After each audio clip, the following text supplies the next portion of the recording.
Hi అండి అందరికీ. నేనైతే ఈరోజు చక్కెర పొంగల్ అయితే చేసేస్తున్నాను. ముందుగా జీడిపప్పు, కిస్మిస్, పంచదార, బెల్లం, ఎండు కొబ్బరి, యాలకులు, పచ్చకర్పూరం, నెయ్యి, పెసరపప్పు ఇవి వచ్చేసి ఇంగ్రీడియంట్స్ అనమాట. ముందుగా పెసరపప్పును స్టవ్ మీద ప్యాన్ పెట్టేసి ఫ్రై చేసుకోవాలి. మనం ప్రసాదం చేస్తున్నాం కాబట్టి ముందుగా స్టవ్ మొత్తం క్లీన్ చేసుకొని పసుపు రాసి బొట్టు పెట్టుకోవాలి. ఏ పాత్రలో అయితే కుక్ చేస్తాం దానికి కూడా పసుపు రాసి బొట్టు పెట్టుకోవాలి. పెసరపప్పు ఫ్రై చేసుకుని పక్కన పెట్టుకున్న తర్వాత అదే ప్యాన్లో వాటర్ పోసి కడిగిన రైసు పెసరపప్పుని వేసి కుక్ చేసుకోవాలి. ఇప్పుడు వేరొక సైడ్ ప్యాన్ పెట్టుకొని నెయ్యి వేసుకొని డ్రై ఫ్రూట్స్, కిస్మిస్, జీడిపప్పు, కొబ్బరి ఫ్రై చేసుకొని పక్కన పెట్టుకోవాలి. ఇప్పుడు బెల్లం పంచదార పాకం పట్టేసుకొని ఉడికిన పెసరపప్పు రైస్లో కలిపేసుకోవాలి.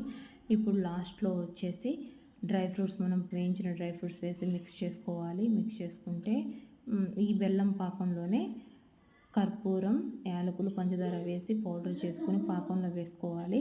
ఇంతే ఎంతో టేస్టీ అయినా